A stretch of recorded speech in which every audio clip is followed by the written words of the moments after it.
ஸ்ரீமதே ராமானுஜாய நமஹ. திருவல்லிக்கேணி திவ்ய தேசத்திலே வருடம் முழுவதுமே உற்சவம்தான் என்பது எல்லோருக்கும் தெரிந்த விஷயம். அப்படி ஒரு முக்கியமான உற்சவம் ஆனி மாதம் நடக்கக்கூடிய கோடை உற்சவம் என்கிற உற்சவம். ஆனி மாதம் அமாவாசைக்கு அடுத்த நாள் தொடங்கி 7 நாள்கள் நடக்கக்கூடிய உற்சவம். ஸ்ரீ பார்த்தசாரதி பெருமாள் இந்த உற்சவத்தை கண்டருள்கிறார். பொதுவாகவே திருக்கோயில்களிலே உற்சவங்கள் எல்லாம் அந்தந்த காலத்திற்கு ஏற்றாற் போல நடப்பது என்பதை நாம் அறிந்து கொண்டிருப்போம். இது கோடை காலம் ஆதலால் எம்பெருமான் ரொம்ப கோடையிலே நமக்கெல்லாம் ரொம்ப சூடாக இருந்தால் நாம் என்ன செய்ய முடியும்? ஏதோ ஒரு மலை பிரதேசத்திற்கு போய் ஒரு 4 நாள் 5 நாள் தங்கிவிட்டு வரலாம். ஆனால் எம்பெருமானால் அப்படியெல்லாம் போக முடியுமா? இருந்த இடத்திலே தான் அவன் இருக்க முடியும். அப்பனால் இருந்த இடத்திலே இருக்கக்கூடிய எம்பெருமானுக்கு குளிர்ச்சி ஊட்டும் விதமாக, குளிர்விக்கும் விதமாக இந்த கோடை உற்சவம் என்பது நடைபெறுகிறது. கோடை காலத்திலே எம்பெருமான் அதுவும் சந்நிதியிலே இருக்கிறார் என்னால் அது கற்களாலான சந்நிதி. அதனால் எம்பெருமானை குளிர்ந்த ஒரு இடத்திற்கு எழுந்தருளச் செய்து அங்கே நல்ல உபச்சாரங்கள் எல்லாம் செய்து சந்தனம் முதலான உபச்சாரங்கள் எல்லாம் எம்பெருமானுக்கு சாத்தி புஷ்பங்கள் எல்லாம் வாசனையான புஷ்பங்களை எல்லாம் சாத்தி எம்பெருமானை மகிழ்வித்து நாமும் மகிழ்வது இருக்கிறதே, அதுதான் இந்த கோடை உற்சவம். நாள்தோறும் திருவல்லிக்கேணி பெருமாள் ஸ்ரீ பார்த்தசாரதி பெருமாள் திருக்கோயிலிலிருந்து புறப்பட்டு சிறிய மாட வீதி வழியாக வசந்த பங்களா என்கிற இடத்திற்கு எழுந்தருள்கிறார். அது இந்த ஊரிலே இருந்த பெரியவர்களுக்கு நன்றாக தெரிந்திருக்கும். வெங்கடரங்கம் பிள்ளை தெருவிலே இருந்தது வசந்த பங்களா என்கிற பெரிய இடம். அப்படி ஒரு மண்டபம் எந்த கோயிலிலுமே எந்த எம்பெருமானுக்குமே இருந்ததில்லை. அவ்வளவு அழகான உயர்ந்த மண்டபம், ரொம்ப அழகான சுற்றி தோட்டங்கள், 2 கிணறுகள், 2 குளங்கள், நடவாவி என்னெல்லாம் இருந்த ஒரு இடம். ஆனால் நம்முடைய ஒரு தௌர்பாகியத்தினாலே அந்த இடத்தை நாம் இழந்து நிற்கிறோம். எம்பெருமானுடைய திருவுள்ளம் அப்படி இருக்கிறது. அதனால் புதிதாக நிர்மாணிக்கப்பட்டிருக்கக்கூடிய வசந்த பங்களாவுக்கு எம்பெருமான் எழுந்தருள்கிறார். நாள்தோறும் திருக்கோயிலிலிருந்து புறப்படுகிறார். இந்த உற்சவத்திற்கு என்ன விசேஷம் என்னால் பெருமானும் நாச்சிமார்களும் தனித்தனியாக எழுந்தருள்கிறார்கள். தனித்தனி தொட்டியிலே எழுந்தருள்கிறார்கள். அப்படி எழுந்தருள்கின்ற சமயத்திலே நாம் பொதுவாக புறப்பாட்டிலே பார்த்திருப்போம், 2 குடைகள் வெண்குடைகள் பிடிக்கப்படும். ஆனால் இந்த கோடை உற்சவத்திலே 3 வெண்குடைகள் பிடிக்கப்படும். நடுவிலே ஒரு குடை, இடது பக்கம் பெருமாளுக்கு ஒரு குடை, நாச்சியாருக்கு ஒரு குடை என்று 3 குடைகளுக்கு அடியிலே ஒரு பந்தல் போல அமைந்திருக்கும். அதிலே எம்பெருமான் எழுந்தருள்வார். புறப்படும் பொழுது பற்பல திருவாபரணங்களை எல்லாம் சாத்தி கொண்டு விசேஷமாக பின்பக்கத்திலே பின் சேவையிலே சந்தன காப்பு அதை சாத்தி கொண்டு குங்குமப்பூ சந்தனத்தாலான குழம்பையெல்லாம் சாத்தி கொண்டு பெருமாள் திரிய மாட வீதி எழுந்தருளி குளக்கரை எழுந்தருளி இந்த கோடை உற்சவ பங்களா என்று இருக்கிறது அது வழியாக வந்து அங்கிருந்து வசந்த மண்டபத்துக்கு எழுந்தருள்வார். வசந்த மண்டபத்திலே பெருமானும் நாச்சிமார்களும் எதிரெதிரே ஊஞ்சல் கண்டருள்வார்கள். எம்பெருமான் கண்டருளக்கூடிய ஊஞ்சலை நாச்சிமார்கள் எதிலிருந்து பார்த்து மகிழ்வார்கள். நாச்சிமார்கள் கண்டருளக்கூடிய ஊஞ்சலை எம்பெருமான் பார்த்து மகிழ்வார். அப்படி ஒருவருக்கொருவர் மகிழ்ச்சியாக ஊஞ்சல் கண்டருள்வார்கள். அந்த ஊஞ்சலுக்கு பிறகு திருவாபரணங்கள் எல்லாம் களையப்படும். திருவாபரணங்கள் எல்லாம் களைந்து எம்பெருமான் புஷ்பத்தாலான அலங்காரம், புஷ்பத்தால் கொண்டை நல்ல உயர்ந்த புஷ்பங்கள் மாலைகள் எல்லாவற்றையும் சாத்தி கொண்டு திருவாராதனம் கண்டருள்வார். அந்த திருவாராதனம் கண்டருளின பிற்பாடு தளிகைகள் எல்லாம் கண்டருளி கோஷ்டியாருக்கு தீர்த்த விநியோகமாகி அங்கிருந்து அந்த புஷ்ப சாத்துப்படியிலேயே புறப்பட்டு இந்த பங்களாவிலிருந்து புறப்பட்டு திருக்கோயிலை வந்து அடைவார். ரொம்ப உபச்சாரமான உற்சவம். எம்பெருமான் அர்ச்சாவதாரத்தில் எழுந்தருளிருக்கிறார் என்னால் நம்முடைய கடமை என்ன? எம்பெருமானுக்கு கைங்கரியம் பண்ண வேண்டும். எம்பெருமானுக்கு பல்வேறு உபச்சாரங்களை எல்லாம் பண்ண வேண்டும். எம்பெருமானும் என்ன பண்ணுகிறார் என்னால் ஏதோ இப்படிப்பட்ட உபச்சாரங்களை எல்லாம் இதற்கு முன்னால் பெற்றதே இல்லை என்கிறா போலே நம்மிடத்திலிருந்து அத்தனை உபச்சாரங்களையும் அவர் ரொம்ப மகிழ்ச்சியோடு ஏற்றுக்கொள்கிறார். அப்படிப்பட்ட எம்பெருமானுக்கு உபச்சாரமாக ஏற்பட்டிருக்கக்கூடிய உற்சவம்தான் இந்த கோடை உற்சவம். ஆகமங்களிலே விதிக்கப்பட்டிருக்கிறது. பெரியவர்கள் பார்த்து பார்த்து இந்த உற்சவம் எப்படி பண்ண வேண்டும் என்று ரொம்ப அழகாக நியமித்திருக்கிறார்கள். அந்த கிரமத்திலே திருவல்லிக்கேணி கோடை உற்சவம் 7 நாள்கள் நடைபெறக்கூடிய ரொம்ப அழகான உற்சவத்தை நாம் பார்த்து மகிழ்வோம். இந்த உற்சவத்திலே இன்னொரு விசேஷம் சொல்ல வேண்டுமானால், இது பேர் தான் கோடை உற்சவமே தவிர பெரும்பாலும் இந்த உற்சவத்திலே மழை பெய்துவிடும். எம்பெருமானுக்கு நாம் பண்ணக்கூடிய குளிர்ச்சி அது ஒரு பக்கம் இருந்தாலும் இயற்கையாக குளிர்ச்சி ஊட்ட வேண்டும் என்பதற்காக ஓரிரு நாள்கள் அப்படி மழையும் பொழியும். அப்படி மழை பொழிந்தாலும் அதையே ரொம்ப அழகாக ஒரு உபச்சாரமாக எம்பெருமான் ஏற்றுக்கொண்டு மழையிலேயே கூட புறப்பாடு கண்டருள்வார். அப்படி விசேஷமாக நடக்கக்கூடிய கோடை உற்சவம் நாம் கண்டு களிப்போம். ஆழ்வார் எம்பெருமானார் ஜீயர் திருவடிகளே சரணம்.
ஃப்ரெண்ட் போயிடுறா.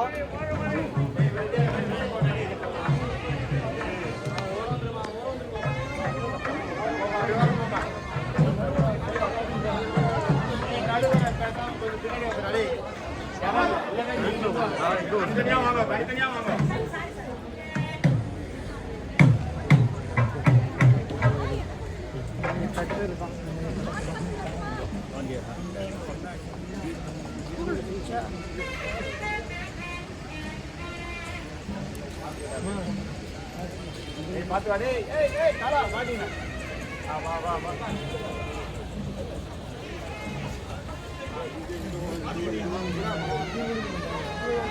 இன்னும் தயவு நான் கட்டியே போறோம்.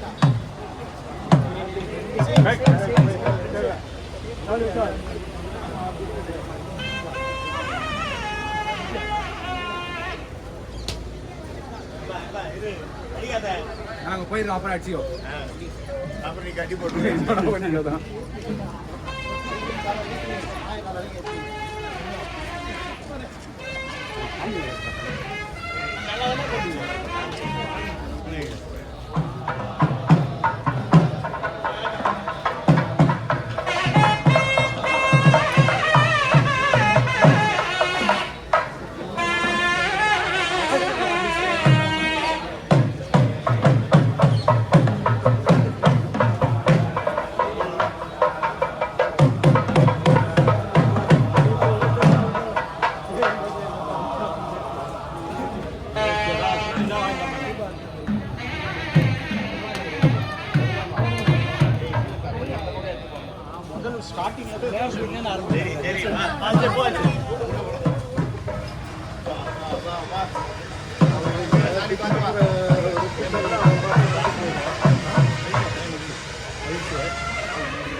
தயாராட்டா இவரே இந்த வாடா திரும்பாடா திரும்பாடா தயாராட்டா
கொஸ்டின் கேட்டு பழகாத என்ன நடக்குதுன்னு கவனிச்சு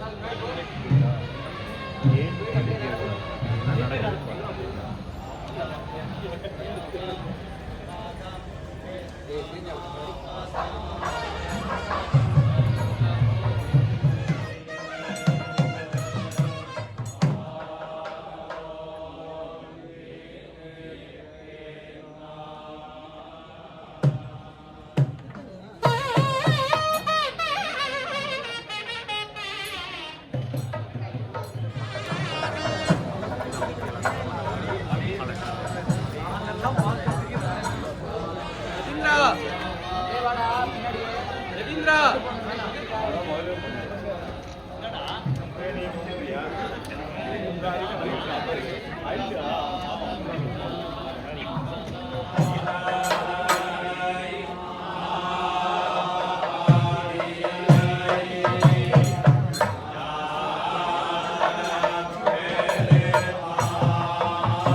இல்லாட்டி சூப்பராக மாமா உட்காந்துருக்காரு உட்காந்து செடி சேலை உட்காந்து இவ்வளோ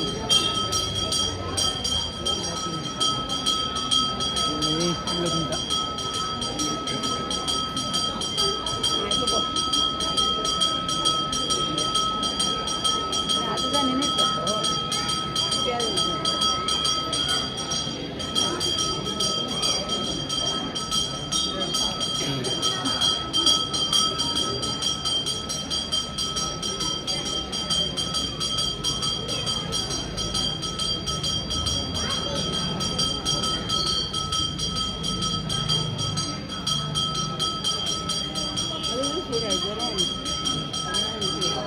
தெளிவத்தாளிங்க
வரமாட்டேங்க